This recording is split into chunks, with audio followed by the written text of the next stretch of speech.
নমস্কাৰ বন্ধু বান্ধৱীসকল, আপোনালোকক স্বাগতম জনাইছোঁ টপিক ৱাইজ ষ্টাডি চেনেলৰ আন এক নতুন ভিডিঅ'লৈ। বন্ধু বান্ধৱীসকল, এইটো ভিডিঅ'ত আমি আলোচনা কৰিম ভিটামিন আৰু তেজৰ বিষয়ে।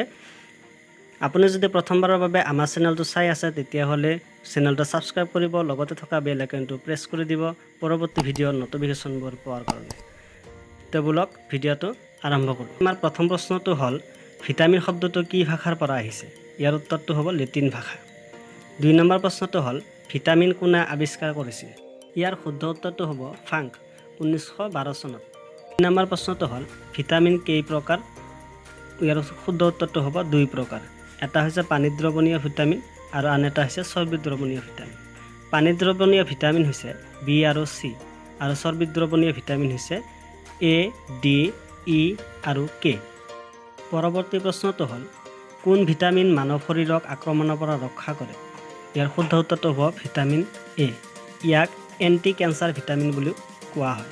পিছৰ প্ৰশ্নটো হ'ল কোনটো ভিটামিনত কবাল্ট পোৱা যায়? উত্তৰটো হ'ব ভিটামিন B12। কোনটো ভিটামিনৰ অভাৱত ৰক্তহীনতা বা এনিমিয়া দেখা দিয়ে? ইয়াৰ শুদ্ধ উত্তৰটো হ'ব ভিটামিন B12।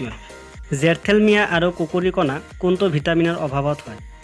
উত্তৰ হ'ব ভিটামিন এ। ভিটামিন বিৰ অভাৱত কি ৰোগ হয়? ইয়াৰ উত্তৰ হ'ব বেৰি। ভিটামিন বিৰ ৰাসায়নিক নাম হ'ল থায়মিন। কি ভিটামিনৰ অভাৱত চিলোচিছ ৰোগ হয়?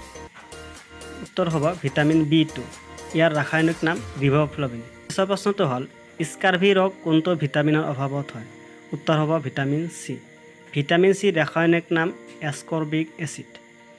পিছৰ প্ৰশ্নটো হ'ল ৰিকেট বা পয় লগা ৰোগ কোনটো ভিটামিনৰ অভাৱত হয়? ইয়াৰ উত্তৰ হ'ব ভিটামিন ডি।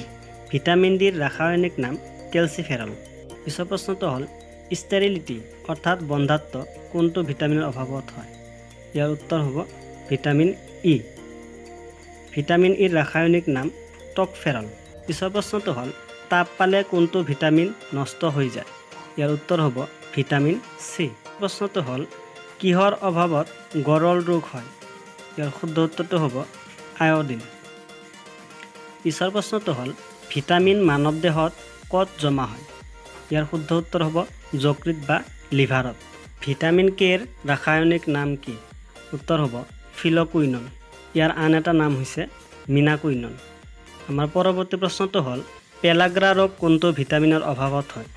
ইয়াৰ উত্তৰ হ'ব ভিটামিন B5। মনত ৰাখিব ভিটামিন B5ৰ ৰাসায়নিক নাম নিয়াচিন। ভিটামিন B6ৰ ৰাসায়নিক নাম কি? ভিটামিন B6ৰ ৰাসায়নিক নাম হ'ল পিৰিডক্সিন। কোনটো ভিটামিন ছালে উৎপন্ন কৰে? ইয়াৰ উত্তৰ হ'ব ভিটামিন ডি। আৰু ভিটামিন ডি আমি সূৰ্যৰ পোহৰৰ পৰা পাওঁ। পিছৰ প্ৰশ্নটো হ'ল কোনটো ভিটামিনৰ অভাৱত প্ৰজনন ক্ষমতা কমি যায়? ইয়াৰ শুদ্ধ উত্তৰ হ'ব ভিটামিন ই আৰু ইয়াৰ ৰাসায়নিক নাম টকফেৰল। পিছৰ প্ৰশ্নটো হ'ল ব্লাড গ্ৰুপ কোনে আৱিষ্কাৰ কৰিছিল? ইয়াৰ শুদ্ধ উত্তৰ হ'ব কাৰ্ল লেণ্ডষ্টাইনাৰ। আমাৰ পিছৰ প্ৰশ্নটো হ'ল তেজত কেই প্ৰকাৰৰ কণিকা পোৱা যায়? ইয়াৰ উত্তৰ হ'ব 3টা। লোহিত ৰক্ত কণিকা, শ্বেত ৰক্ত কণিকা আৰু অনুষ্কিকা। ইয়াৰে অনুষ্কিকাই তেজ গোট মৰাত সহায় কৰে। পিছৰ প্ৰশ্নটো হ'ল লোহিত ৰক্ত কণিকাৰ জীৱনকাল কিমান দিন? ইয়াৰ উত্তৰ হ'ব 120 দিন।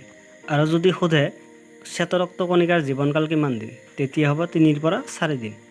পিছৰ প্ৰশ্নটো হ'ল কোনটো ৰক্তদলক ইউনিভাৰ্চেল ডনাৰ বুলি কোৱা হয়? উত্তৰ হ'ব অ', অৰ্থাৎ অ' ৰক্তদলৰ মানুহে সকলোকে তেজ দিব পাৰে। পিছৰ প্ৰশ্নটো হ'ল কোনটো ৰক্তদলক ইউনিভাৰ্চেল ৰিচিপিয়েণ্ট বুলি কোৱা হয়, অৰ্থাৎ সৰ্বগ্ৰাহিতা? উত্তৰ হ'ব এ বি ৰক্তদলৰ মানুহে সকলোৰে পৰা তেজ ল'ব পাৰে। পিছৰ প্ৰশ্নটো হ'ল তেজৰ pH-ৰ মান কিমান? ইয়াৰ উত্তৰ হ'ব 7.4। আৰু যদি সোধে মূত্ৰৰ pH-ৰ মান কিমান, তেতিয়া হ'ব 6। পিছৰ প্ৰশ্নটো হ'ল কোন ৰক্তদলত কোনো এণ্টিজেন নাই? ইয়াৰ উত্তৰ হ'ব অ' ৰক্তদলৰ কোনো এণ্টিজেন নাই আৰু সেইবাবে ই সকলোকে তেজ দিব পাৰে। পৰৱৰ্তী প্ৰশ্ন হ'ল ৰক্ত পৰিবহণ তন্ত্ৰ কোনে আৱিষ্কাৰ কৰিছিল? ইয়াৰ উত্তৰ হ'ব উইলিয়াম হাৰ্ভে। পিছৰ প্ৰশ্নটো হ'ল তেজত কোনটো ধাতু পোৱা যায়? ইয়াৰ উত্তৰ হ'ব লো অৰ্থাৎ আইৰণ। পিছৰ প্ৰশ্নটো হ'ল ৰক্তচাপ জোখা যন্ত্ৰটোৰ নাম কি? ইয়াৰ উত্তৰ হ'ব স্ফিগনোমেনোমিটাৰ। আজিৰ শেষৰ প্ৰশ্নটো হ'ল কোনটো প্ৰটিনে তেজ গোট মৰাত সহায় কৰে? ইয়াৰ উত্তৰ হ'ব ফাইব্ৰিনজেন। যদি সোধে কোনটো ভিটামিনে তেজ গোট মৰাত সহায় কৰে, তেতিয়া হ'ব ভিটামিন কে। ধন্যবাদ বন্ধু বান্ধৱীসকল ভিডিঅ'টো শেষলৈকে চাই থকাৰ বাবে। যদি ভিডিঅ'টো চাই ভাল পাইছে তেতিয়াহ'লে ভিডিঅ'টোত এটা লাইক আৰু কমেণ্ট কৰিব, লগতে থকা বন্ধু বান্ধৱীসকলক ভিডিঅ'টো শ্বেয়াৰ কৰি দিব।